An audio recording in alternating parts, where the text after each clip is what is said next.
Perlukah dibentuk asosiasi, penggiat media sosial untuk mengatasi perusakan mental bangsa kita? Ditulis oleh Bambang Prakuso Alfateta, Ketua Gerakan Revolusi Mental Berbasis Literasi. Jauh sebelum AJI, atau Aliansi Jurnalistik Indonesia dibentuk, sebagai organisasi tandingan PWI, atau Persatuan Wartawan Indonesia, saya sudah mendirikan Apelin atau Asosiasi Penulis Lepas Indonesia. Saya membentuk organisasi itu, karena keprihatinan saya kepada WTS atau wartawan tanpa surat kabar, atau yang dulu dikenal sebagai pasukan Bodrex, serta penulis freelance, yang gak punya media. Tentu saja saat itu saya mendapatkan tantangan dari organisasi wartawan, apalagi ketua PWI-nya waktu itu adalah pemimpin redaksi saya. Alasan lain, saya mendirikan Apelin karena lembaga jurnalistik yang saya dirikan punya 5.000 siswa kursus jurnalistik jarak jauh, yang mau jadi penulis atau wartawan tapi gak punya media untuk berkarya. Di zaman Orde Baru, wartawan dan penulis freelance tidak diakui. Ini dikuatkan dengan Undang-Undang Pokok Pers Nomor 11 Tahun 1966. Saya pernah menulis di Koran Jayakarta, tentang seorang wartawan yang tewas setelah diperiksa Kodim. PWI tidak bisa membela dengan alasan itu bukan anggota PWI. Akibat tulisan itu Kodim memanggil saya. Namun karena saya pakai nama samaran, mereka minta memanggil saya melalui redaktur. Tapi redaktur tidak mau menyerahkan saya, mereka hanya minta saya minta maaf saja lewat surat pembaca. Ya terpaksa saya lakukan, daripada saya benjol. Sebenarnya di zaman Pak Harto, ada banyak media abal-abal, dulu kita sebut koran kuning atau koran comberan. Izinnya ada, mereka ini punya wartawan tapi tak digaji.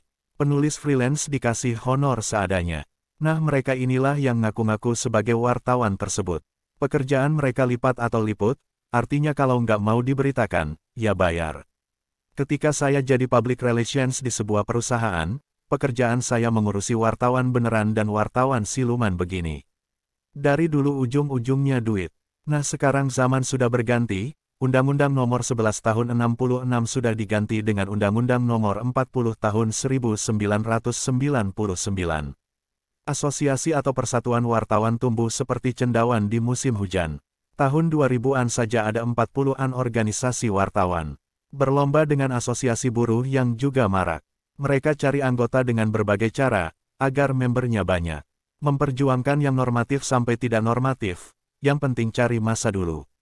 Pemerintah lepas kendali, setiap orang bisa bikin media cetak, gak perlu izin.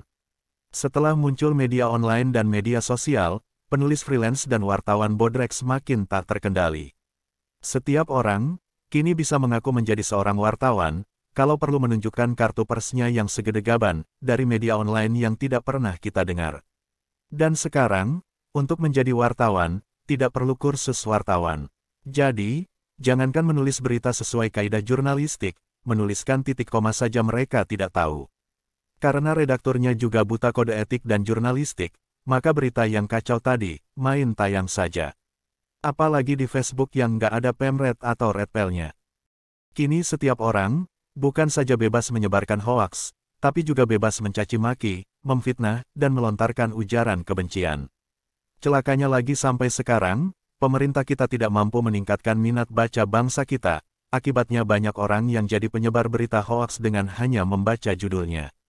Kompletlah penderitaan rakyat kita yang rendah literasinya ini.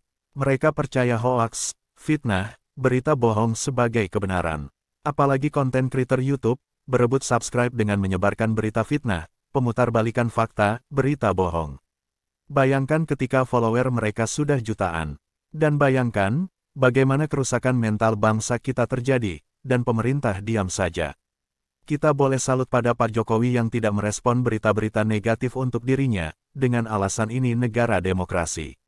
Kalau menurut saya, ini suatu kelemahan dari presiden kita dan aparat kita.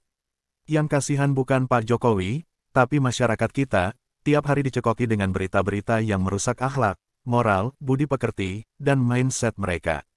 Tumbuh suburnya hoaks, dan tidak adanya upaya klarifikasi dari pemerintah, mengakibatkan media mainstream yang punya izin, bahkan punya organisasi, bahkan media yang terkenal, ikut-ikutan menyebarkan hoaks tanpa cek and recheck.